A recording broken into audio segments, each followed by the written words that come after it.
नमस्कार साथियों, पीजी पाठशाला पर आप सभी का स्वागत है। आशा करता हूं कि आप सभी अच्छे होंगे और स्वस्थ होंगे। साथियों, ये मेरा फिजिक्स के लाइट चैप्टर का तीसरा वीडियो है, जिसमें हम टॉप 20 इंपॉर्टेंट क्वेश्चन का डिस्कशन करने वाले हैं साथियों, जो कि आपकी परीक्षा के पॉइंट ऑफ व्यू से बहुत ही इंपॉर्टेंट रहने वाला है साथियों।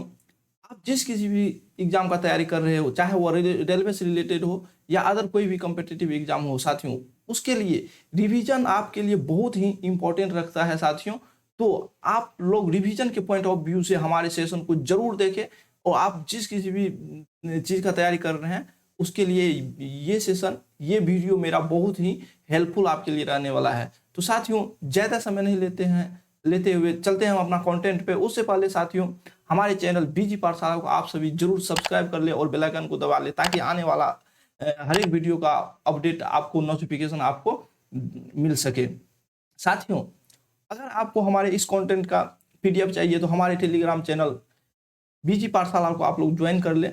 उसका लिंक हम साथियों हम अपने इस वीडियो की डिस्क्रिप्शन में दे देंगे, आप वहां से भी ज्वाइन कर सकते हैं। तो साथियों, ज़्यादा समय नहीं लेते हुए चलते हैं हम अपना कंटेंट पे।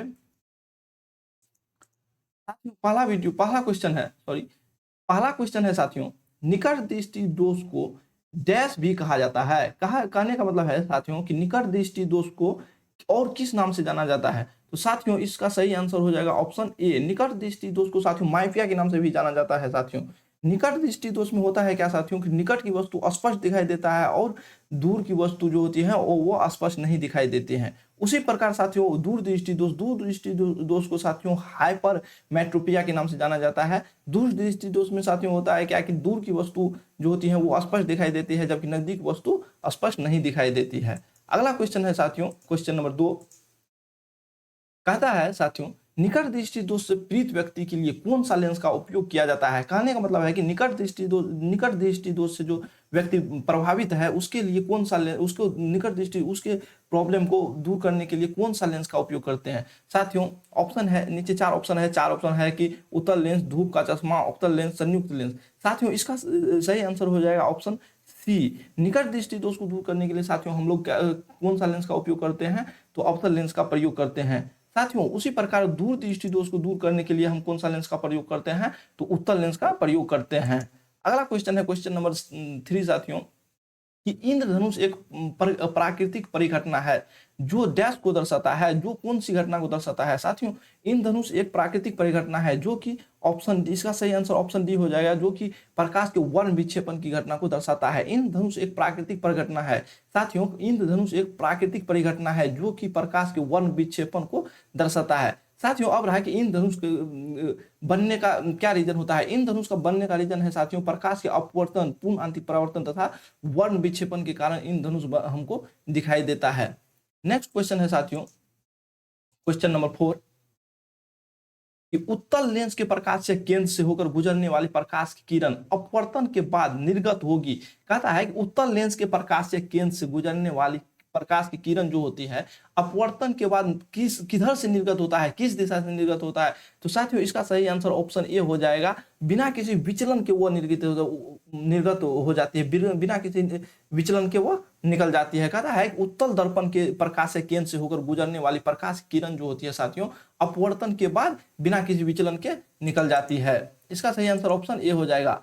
अगला क्वेश्चन है क्वेश्चन नंबर 5 साथियों, कहता है यदि किसी गोलीय दर्पण द्वारा निर्मित प्रतिबिंब आभासी है। कहता है यदि किसी गोलीय दर्पण द्वारा निर्मित प्रतिबिंब आभासी है तो आवर्धन का मान ज्ञात कीजिए। कहता है कि यदि किसी गोलीय दर्पण द्वारा निर्मित प्रतिबिंब आभासी है, यदि किसी गोलीय दर्पण द्वारा निर्मित प्रतिबिंब आभासी है तो आवर्धन का मान ज्ञात कीजिए। साथियों, इसका सही आंसर ऑप्शन सी हो जाएगा। यदि धनात्मक क्या हो जाएगा आवर्धन का मान साथियों, वो धनात्मक हो जाएगा। यदि किसी गोलीय दर्पण द्वारा निर्मित प्रतिबिंब आभासी है तो आवर्धन का मान क्या हो जाएगा साथियों, धनात्मक हो जाएगा। ऑप्शन सी इसका सही आंसर हो जाएगा। अगला नेक्स्ट क्वेश्चन है साथियों, क्वेश्चन नंबर 6, जब कोई प्रकाश किरण एक सघन माध्यम से एक विरल माध्यम में जाती है। कहता है कि जब कोई प्रकाश किरण एक सरल माध्यम से सघन माध्यम से एक विरल माध्यम में जाती है, जैसे कि माना कि कांच से हवा में जाती है, प्रवेश करती है, तो प्रकाश किरण किसकी ओर झुकती है। कहता है कि प्रकाश किरण में क्या परिवर्तन होता है। साथियों, इसका सही आंसर ऑप्शन सी हो जाएगा। जब प्रकाश की किरण सघन माध्यम से विरल में माध्यम में जाती है तो साथियों वो अविलंब से दूर हट जाती है। क्या होती है? अविलंब से दूर हो जाती है। ऑप्शन सी इसका सही आंसर हो जाएगा। नेक्स्ट क्वेश्चन है क्वेश्चन नंबर 7 साथियों, मानव की आंख निम्न में से किस सिद्धांत पर काम करती है? कहता है कि मानव की आंख साथियों निम्न में से किस सिद्धांत पे काम करती है? साथियों प्रकाश का प्रकीर्णन, प्रकाश का अपवर्तन, प्रकाश का परिक्षेपण, प्रकाश का परावर्तन। साथियों इनमें से इसका सही आंसर ऑप्शन बी हो जाएगा। मानव की आंख जो होते हैं प्रकाश के अपवर्तन के सिद्धांत पे कार्य करता है। साथियों ऑप्शन बी इसका सही आंसर होगा। अगला क्वेश्चन है क्वेश्चन नंबर 8 साथियों, सभी वास्तविक प्रतिबिंब में और कौन सी विशेषता होती है? कहता है साथियों क्वेश्चन का कहने का अर्थ है कि सभी वास्तविक प्रतिबिंब की और क्या विशेषता है? नीचे दिए गए ऑप्शन में से और कौन सी विशेषता सभी वास्तविक प्रतिबिंब का होता है? साथियों इसका सही आंसर ऑप्शन सी हो जाएगा। सभी वास्तविक प्रतिबिंब को पर्दे पर प्रतीत होते हैं। जो भी वास्तविक प्रतिबिंब होते हैं साथियों वो उसे पर्दे पर उतारा जा सकता है। वास्तविक प्रतिबिंब का और एक विशेषता होता है कि ये साथियों उल्टा होता है। अगला क्वेश्चन है साथियों क्वेश्चन नंबर 9, कहता है प्रकाशीय उत्सर्जक डायोड जो होता है साथियों एलईडी जिसे हम कहते हैं इलेक्ट्रॉनिक्स उपकरणों में प्रयोग किया जाता है। कहता है क्वेश्चन कि प्रकाशीय उत्सर्जक डायोड एलईडी इलेक्ट्रॉनिक उपकरणों में प्रयोग किया जाता है। जैसे टेलीविजन डैश से छोड़ता है, मतलब कि उपकरण किया जाता है, टेलीविजन में उपयोग किया जाता है तो कौन सा वो तरंगे छोड़ती है साथियों? कौन सा तरंगे छोड़ती है? तो इसका सही आंसर हो जाएगा ऑप्शन सी, रेडियो तरंगे छोड़ती है। कौन सी उपकरण छोड़ती है साथियों? रेडियो तरंगे छोड़ती हैं। अगला क्वेश्चन है साथियों इसका डायोड, अब है कि डायोड उत्सर्जक इसका आविष्कार किसके द्वारा किया गया था? साथियों इसका आविष्कार 1904 ईस्वी में फ्लेमिंग के द्वारा किया गया जाता है। प्रकाश उत्सर्जक डायोड एलईडी का आविष्कार साथियों 1904 ईस्वी में किसके द्वारा? फ्लेमिंग के द्वारा किया गया था। अगला क्वेश्चन है साथियों क्वेश्चन नंबर 10, कौन सा यंत्र समुद्र के स्तर से ऊपर की वस्तुओं को देखने के लिए पनडुब्बी में प्रयोग किया जाता है? कहता है कि समुद्र से ऊपर की वस्तु को देखने में पनडुब्बी में कौन सा यंत्र का उपयोग नीचे ऑप्शन में से किया जाता है? साथियों इसका सही आंसर हो जाएगा कि ऑप्शन सी पेरिस्कोप का उपयोग जो होता है साथियों पनडुब्बी में समुद्र के स्तर के ऊपर की वस्तु को देखने के लिए पेरिस्कोप का उपयोग किया जाता है। ऑप्शन ए है साथियों पायरोमीटर का उपयोग किस लिए किया जाता है? पायरोमीटर का उपयोग आपको बता दे साथियों कि वस्तु के ताप को ज्ञात करने के लिए, किसी भी वस्तु के ताप को ज्ञात करने के लिए किस यंत्र का प्रयोग करते हैं? पायरोमीटर का। उसी प्रकार ऑडियो मीटर है साथियों, ऑडियो मीटर का प्रयोग हम किसी भी वस्तु द्वारा कितना दूरी चली गई है उसको ज्ञात करने हम डिस्टेंस को ज्ञात करने के लिए किसका प्रयोग करते हैं? किस यंत्र का? ऑडियो मीटर का प्रयोग करते हैं साथियों। अगला क्वेश्चन है साथियों क्वेश्चन नंबर 11 कि थिएटर में 3D फिल्म देखते समय, कहता है कि थिएटर में 3D फिल्म देखते समय हमें विशेष चश्मा पहनना पड़ता है। क्यों विशेष प्रकार की चश्मा पहनना पड़ता है? साथियों इसका सही आंसर ऑप्शन ये हो जाएगा। विशेष प्रकार की चश्मा इसलिए पहनना पड़ता है साथियों कि चश्मे हमारी बाएं और दाएं आंखों को विभिन्न छवियों को देखने की अनुमति देती है। इसलिए हम विशेष 3D फिल्म देखते समय हमें एक विशेष प्रकार की चश्मा पहननी पड़ती है। इसका ऑप्शन ए हो जाएगा सही साथियों। अगला क्वेश्चन है क्वेश्चन नंबर 12 साथियों कि एक रोग जिसमें एक वस्तु निकट की वस्तु को स्पष्ट नहीं देख सकता है। कहता है कि एक रोग है जिसमें कि कोई व्यक्ति है जो कि निकट की वस्तु को स्पष्ट नहीं देख सकता है। कहता है कि निकट की वस्तु को स्पष्ट नहीं देख सकता है तो उसे क्या कहा जाता है? कहता है कि निकट की वस्तु को स्पष्ट नहीं देख सकता है तो उसे क्या प्रॉब्लम है, वो किस रोग से प्रभावित है? साथियों आपको बता दें कि निकट दृष्टि दोष में क्या होता है? निकट की वस्तु स्पष्ट दिखाई देती है जबकि दूर की वस्तु हमें स्पष्ट नहीं दिखाई देती है। उसके ठीक विपरीत होता है दूर दृष्टि दोष में होता है क्या साथियों? दूर की वस्तु हमें स्पष्ट दिखाई देती है जबकि निकट की वस्तु स्पष्ट नहीं दिखाई देती है। वही इस क्वेश्चन में कह रहा है कि निकट की वस्तु हमें स्पष्ट रूप से नहीं दिखाई देती है। इसका मतलब वो आदमी किस रोग से प्रभावित है? दूर दृष्टि रोग से प्रभावित है, क्योंकि उसे दूर की वस्तु स्पष्ट दिखाई दे रही है और निकट की वस्तु स्पष्ट नहीं दिखाई दे रही है। इसका सही आंसर हाइपरमेट्रोपिया हो जाएगा। दूर दृष्टि दोष है इसमें होता है साथियों क्या? दूर की वस्तु हमें स्पष्ट दिखाई देते हैं, निकट की वस्तु स्पष्ट नहीं दिखाई देती है। अब है कि इसको दूर करने के लिए हम किस लेंस का प्रयोग करते हैं? तो आपको बता दें साथियों कि उत्तल लेंस का प्रयोग हमें हाइपरमेट्रोपिया को दूर करने के लिए हम किस लेंस का प्रयोग करते हैं? उत्तल लेंस का प्रयोग करते हैं। माइट्रोपिया साथियों, मायोपिया सॉरी मायोपिया है ना, मायोपिया मतलब निकट दृष्टि दोष। निकट दृष्टि दोष को दूर करने के लिए साथियों किस लेंस का प्रयोग करते हैं, तो अवतल लेंस का प्रयोग करते हैं। निकट दृष्टि दोष को दूर करने के लिए हम किस लेंस का प्रयोग करते हैं, अवतल लेंस का प्रयोग करते हैं। अगला क्वेश्चन है क्वेश्चन नंबर 13 साथियों, प्रकाश एक अनुप्रस्थ तरंग है। कहता है कि प्रकाश एक अनुप्रस्थ तरंग है साबित करती हुई एक घटना, मतलब कहता है कि इसमें से कौन सा निम्न 4 ऑप्शन में से कौन सी घटना यह साबित करती है कि प्रकाश एक अनुप्रस्थ तरंग के रूप में गमन करती है। साथियों आपको बता दें कि इसका सही आंसर ऑप्शन डी हो जाएगा। ध्रुवीकरण की घटना, पोलराइजेशन की घटना जो होती है वो यह साबित करता है कि प्रकाश एक अनुप्रस्थ तरंग के रूप में गमन करता है। इसका सही आंसर क्या हो जाएगा, ऑप्शन डी इसका सही आंसर हो जाएगा। अगला क्वेश्चन है साथियों क्वेश्चन नंबर 14, हीरा निम्नलिखित का सख्त रूप है। कहता है कि हीरा इनमें से निम्न 4 ऑप्शन में से किसका अपरूप है। हीरा साथियों आपको बता दें, हीरा जो होता है वो कार्बन का अपरूप होता है। कार्बन का 2 अपरूप माना जाता है साथियों, एक होता है हीरा और एक होता है ग्रेफाइट। ये 2 अपरूप होता है कार्बन का। तो हीरा किसका सख्त रूप है साथियों, तो कार्बन का सख्त रूप है। अच्छा साथियों, कार्बन का परमाणु संख्या कितना होता है, तो साथियों आपको बता दें कार्बन का परमाणु संख्या 6 होता है। कार्बन का परमाणु संख्या कितना होता है साथियों, तो 6 होता है।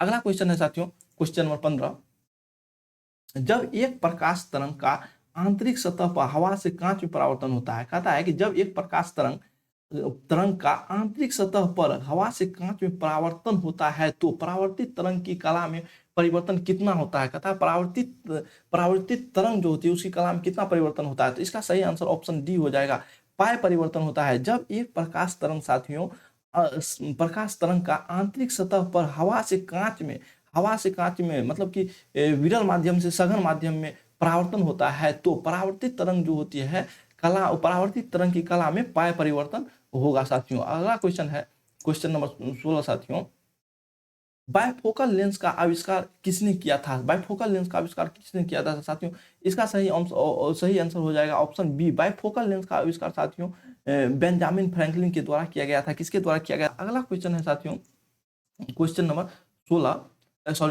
17 कि एक अवतल दर्पण की अभिसारिता घटाई जा सकती है, इसे निम्न में डुबाकर। कहता है कि कोई भी दर्पण है साथियों उसकी अभिसारिता मतलब कि क्षमता घटाई जा सकती है, इसे किस माध्यम में डुबा करके नीचे 4 ऑप्शन दिए गए हैं साथियों, उसमें से किस में डुबा करके उसकी अभिसारिता घटाई जा सकती है। जल, तेल, दोनों, इनमें से कोई नहीं। साथियों इसको आपको हम बता दें, किसी भी अभिसारिता मतलब की क्षमता जो होती है साथियों माध्यम पर निर्भर नहीं करता है, इसलिए नहीं इसे तो जल में डुबा करके और तेल में भी डुबा करके इसकी क्षमता को नहीं घटाई जा सकता है। तो इसका सही आंसर ऑप्शन डी हो जाएगा।